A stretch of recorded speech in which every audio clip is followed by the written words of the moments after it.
right, first things first, what is CallRail and why should you use CallRail? CallRail is just a lead tracking platform. It allows you to track phone calls, text messages, forms, voicemails, and all of that. A lot of people use it for tracking numbers through advertising, Facebook ads, Google Business, all that. In other words, lead sources, so you can track exactly where what leads are coming from. Now, in this example I'm going to run through, we're looking at a client's CallRail account. You don't have to worry exactly about what I'm looking at, but I'm going to try to break it down simply. Right now, we're looking at their numbers. So these are the tracking numbers we are actively running and using for them, right? It's pretty simple. We have a Google Ads extension number. This number is only used in our Google Ads. This is how we know that someone is calling through our ad extension number. So you can see here we have our unique tracking number specific to this, as well as the phone number it's going to forward the calls to. So if you call this phone number, it's going to forward it to the client's main cell or the main office number, which is this 210-3656 number. Then we have a separate tracking number specifically for Google My Business. Again, exact same purpose. And then lastly, we have a dynamic swapping or website pool number, which is for their actual website, to where when you visit their website, it'll rotate between these 4 different tracking numbers so that we can uniquely track who's calling, where they came from, and all this. And it's going to pull like the referring URL, their UTM data, and all this other information to tell us more about the lead. So let's go ahead and take a look at what that might look like. So we're looking at the same client here. This is my client, Stay Fresh Cleaning. We're looking at the last 7 days, and you can see they've had 18 calls during this time frame. We can scroll down to see more information. So on the far left, we can see what tracking number they called. So this person called our Google My Business number. We can see the source. How did they find us? They found us through Google My Business, the time of the call, the duration, who actually called, right? So you'll see like their caller ID and their phone number, the city they called from, and a whole bunch of other information. You can even edit the columns to show a lot more. In this case, I have a lot of columns referencing Google Ads pulled up. So we can see many of these callers actually directly came from Google Ads. We can see the exact keyword they searched or that was triggered. We can see the campaign that led them to call us, and we can see a whole lot more information, right? For example, we can see the medium, the landing page, and the campaign as well. We can go ahead and navigate further over, and you can see this is from the competitor's campaign, whereas this is from the tile and grout campaign. If I click this play button, we'd even be able to actually listen to the call recording. CallRail also includes a transcript of the call and a whole bunch of other super useful tools. We can further filter this down if we needed to see more specifics, like if we wanted to filter down to only see people who've called through our Google Ads in the last 7 days and all this sort of stuff. So it's super in-depth lead tracking. We can also see form submissions here as well, right? So we're doing the exact same thing here, but we're seeing forms. We can see where they came from, who filled out the form, and we could expand this here or click show more and actually read the contents of the form. Obviously, this one's a spam, but still, right? Super, super useful. Most people don't have a directory or a CRM where they can actually see real leads come in. CallRail is perfect if you're running ads. Honestly, if you're a local service or a lead gen company running ads and you are not using CallRail, you are missing out big time. Sure, you can track conversions directly in Google Ads and know how many phone calls and forms you've received, but the moment I would ask you, who called you today from Google Ads, you'd have no idea. Did Sarah call you? Well, I don't know. Did Sarah come from Facebook ads, Google ads, organic, referral? You don't know. In CallRail, you know, right? Scroll down, I can take a look. Adrian called us from Google Ads. What keyword? This was the keyword, this is the campaign. Without CallRail, you can't see that data. And then additionally, CallRail imports that data back into Google for conversion tracking, right? So we can see how many forms we've had in the last 30 days and how many first time or unique phone calls we've had in the last 30 days through CallRail. These are our website calls, these are our forms, and then extension calls would still be recorded up here by default. It's honestly super, super great platform. Call tracking, form tracking, lead tracking. You can even tag leads, add comments, all that stuff. There's a bunch of super great integrations and workflows you can create as well. It syncs to practically everything you would need. I use it in my agency for all of my clients that are local service if they aren't already using it. And I'll usually even just cover the cost because it's that important. I highly, highly recommend it. Now it should take us to that account. We can go ahead and click the settings icon on the far left and we can see where it takes us. So in this instance, we're going to choose the account. We can do the drop down, find your company. So Egress Masters we just created, and now there will be no numbers. So for this specific client in this example video, we're going to be covering both calls and forms. So let's start by creating their first number, which is typically the easiest. go to create phone number. And in this case, we're going to create their Google Ads extension number. So I'm going to use it online. So I'll click this, and then we're going to use it somewhere else because we're using it in Google Ads. And then we're going to say, yep, this is an ad extension, and we want it to be on desktop and mobile devices. You can give it a name. Google Ad Extension's totally fine. And then forward calls to should be the client's phone number or like the final destination number. So I already know from the onboarding form and their website, this is the client's phone number. So I'm going to go ahead and paste that in here. And then of course you'd want to confirm with like the onboarding form or the client, but just make sure this is the final destination number. Now for choose a phone number, you can go ahead and select a phone number. CallRail is going to default to the area code, which is typically what we want.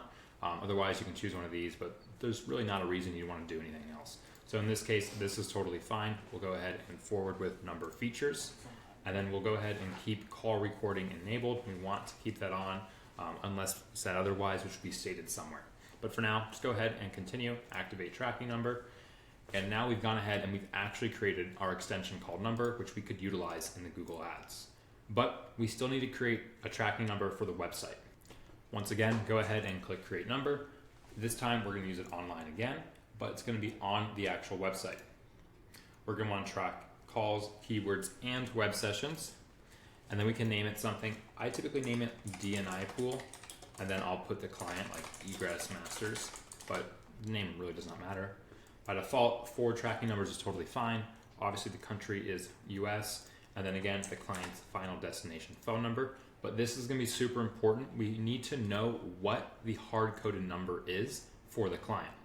So if I go in their website editor, I'm going to tweak this and just double check to at least make sure I know that this is linked, right? So if I see this right here, should show me, looks like he somehow has it as a page. You can see it here. Obviously this is going to differ for every like web platform you're on, but all I'm trying to do is find out what is hard-coded on the website. Sometimes people hard-code a different phone number than what's shown. It's pretty rare, but you just got to make sure. In this case, he's hard-coded his exact phone number. That's perfect. That's all we want. So we're going to go ahead and do that. This is important because CallRail is going to take this number and swap out whatever's hard-coded. So if you type this in wrong, there's a digit missing. Not only is that going to get routed to the wrong phone number, but the call swapping will not work. So again, just put the client's final destination phone number here and continue. This is really either or. In some instances, we want to track all calls, right? Like from every source, organic, Google Business, and all that stuff. We really want to own it.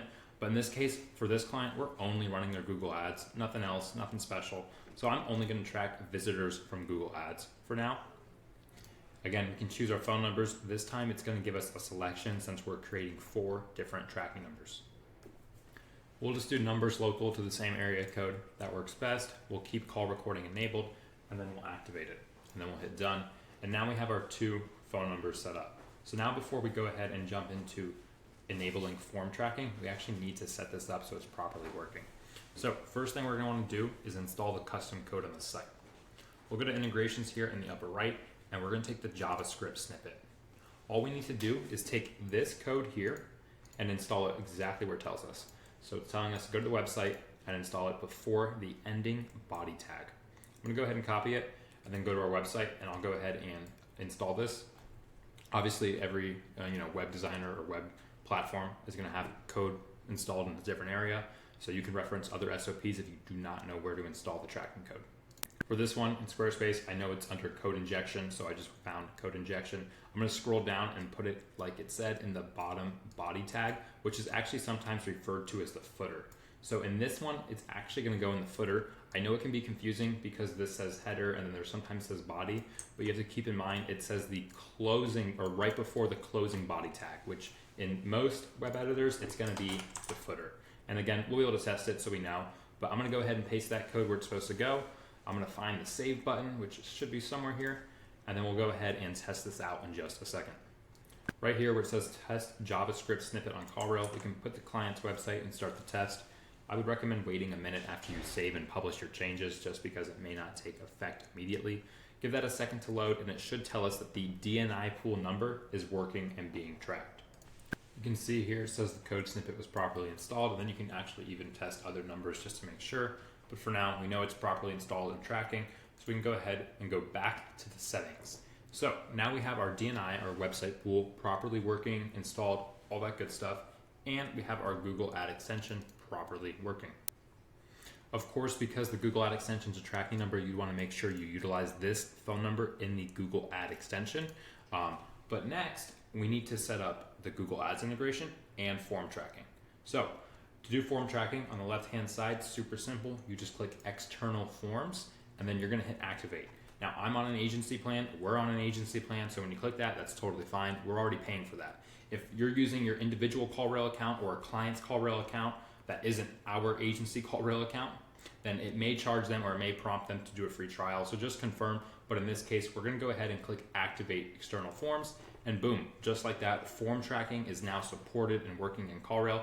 Keep in mind, it only works for some, I guess they call it some forms and providers, but it covers like 15 of the most basic and commonly used forms like Squarespace, Wix, WordPress, Elementor, Webflow, all that good stuff.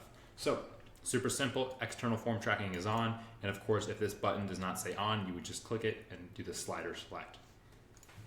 Now, almost the last step here. We need to integrate our Google Ads to CallRail so we can properly track. Super easy. We're gonna go to integrations here, and then we're gonna select Google Ads. You can also use Google Analytics 4, but for clients that we're just running Google Ads for, I just do it this way. It's easier and it's our data. It's in within our account, all works out. So go ahead and click the integration Google Ads, and then all you have to do is just follow the step-by-step process. So we're gonna go ahead and click sign in with Google, and I'm gonna log in with the Google Ad account associated with that account. So that would be my account, Brandon@ppcpowerhouse.com, or maybe tracking at ppcpowerhouse.com, access at ppcpowerhouse.com, or whatever Google account is associated and has access to the ad account. Go ahead and click continue and just accept whatever it asks. I'll click allow, and then it should redirect me back to CallRail where I can make a couple changes or adjust some settings. Boom. Now that you've synced your Google account, you need to actually connect the Google Ads account. All you're going to do is click select account and then just type in your account. So for me, this is going to be the client egress masters. Type them in, find them, select them. Scroll down for conversions. You can choose one of these, right? Do you want to only track the first call, meaning separate conversion actions for first time and repeat callers, or just do create one conversion action for all calls? For now, to keep things simple, I'm just going to select this, but honestly, either option works. And then do you want to send form submissions as conversions? Yes, of course, always. So it should be selected just like these, unless for whatever reason you need to do it differently, but you probably don't. For call and form values, I typically ignore that. We don't really do that. Sometimes in some cases you might be optimizing for forms or like do like heavyweight value-based bidding, then you could do that. But in this instance, I don't really care about that. So I'm just gonna go ahead, leave this as is and select activate, and we should be fully done. Now, what does this Google Ads integration actually do? Simple. Go to Google Ads, go to your conversion goals, and scroll to the very bottom for the other tab, and you'll now see these 2 or maybe 3 new conversion goals. Form capture is directly from CallRail. This is importing forms recorded in CallRail, attributed to Google Ads, right back to Google. Same thing with phone calls. This right here is going to be tracking website calls. Now, for tracking the extension calls, you would still create your own conversion action and tie it as the default call from ads. So that may be this, for example. So you're still creating the extension call conversion goal, but website calls and forms are recorded and captured right there.